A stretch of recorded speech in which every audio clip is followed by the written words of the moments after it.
அனைவருக்குமே வணக்கம். சற்று முன் கிடைத்திருக்கக்கூடிய ஒரு மிக மிக முக்கியமான ஒரு செய்தி வெளியாகி உள்ளது.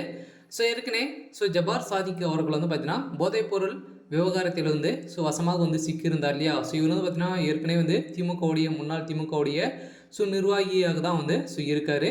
இதை தொடர்ந்து தான் மீண்டும் திடீர்னு பார்த்தீங்கன்னா ஜபார் சாதிக் அவர்கள் கொடுத்த வாக்குமூலத்தால் உதயநிதியுடைய ஒட்டுமொத்த கதையும் முடிஞ்சிருக்கு. இப்போ சமீப காலத்தில் கூட பார்த்தீங்கன்னா ஒரு பட நடிகையும் ஜபார் சாதிக்கும் இருவருமே இணைந்து பார்த்தீங்கன்னா பல கோடி மதிப்பிலான போதை முருகன் கடத்தில் வசமாக சிக்கிய சம்பவத்தினால இப்போ இதுக்கு உறுதுணையாக இருந்த உதயநிதி ஸ்டாலின் அவர்கள் தான் இப்போ பார்த்தீங்கன்னா இந்த விசாரணையின் அடிப்படையில் இப்போ வெளியில் வந்திருக்கு.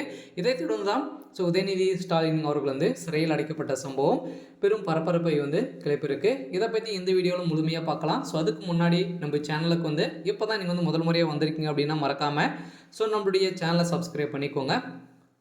வாங்க வீடியோக்குள்ளே போகலாம்.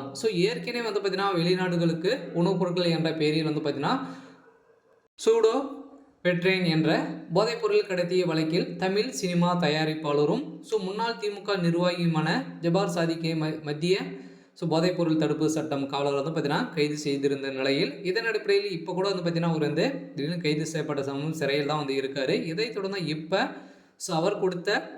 வாக்கு வாக்குமூலம் தான் இப்போ திமுகவுக்கு ஒரு மிகப்பெரிய கேள்விக்குறியாக மாறி இருக்கு. இவர் பார்த்தீங்கன்னா ஏற்கனவே நிறைய நிறுவனங்கள் நடத்தி வரும் நிலையில் ஏற்கனவே நூலகம் நிறைய புத்தகம் நிறுவனங்களை நடத்தி வரும் ஜபார் சாதிக் அவர்கள் பார்த்தீங்கன்னா இதன் மூலமாக தான் தமிழ்நாட்டுடைய நிறுவனம் தான் பார்த்தீங்கன்னா இவருக்கு உதவி செய்துட்டு வருது அப்படின்ற மாதிரி இப்போ அவருடைய வழக்கில் பார்த்தீங்கன்னா ஒரு புதிய மூலம் தான் இப்போ கிடைத்திருக்கும் நிலையில் இதுக்கு உறுதுணையாக இருந்த உதயநிதி அவர்கள் தான் இதுக்கு உதவி செஞ்சிருக்காரு அப்படின்ற மாதிரி இப்போ வழக்கு பதிவு செய்திருக்கக்கூடிய நிலையில் தான் இப்போ உதயநிதி ஸ்டாலின் அவர்களுக்கு அவருடைய பதவிக்கே ஒரு கேள்விக்குறியாக இருக்குது. இருந்தாலும் அவருடைய உதயநிதியுடைய மனைவி கூட பார்த்தீங்கன்னா இதில் சிக்கியிருக்காங்க அப்படின்ற மாதிரி தான் பார்த்தீங்கன்னா இப்போ வெளியாகி இருக்கக்கூடிய நிலையில் ஜபார் சாதிக் அவர் கொடுத்த வாக்குமூலத்தால் திமுகவுடைய கதி ஒரு மோசமான நிலை உடைஞ்சிருக்கு. இருந்தாலும் பின்னர் ஜபார் சாதிக் மீதான போதைப்பொருள் கடத்தல் வழக்கில் இயக்குனர் மீது உள்ளிட்ட 12 பேர்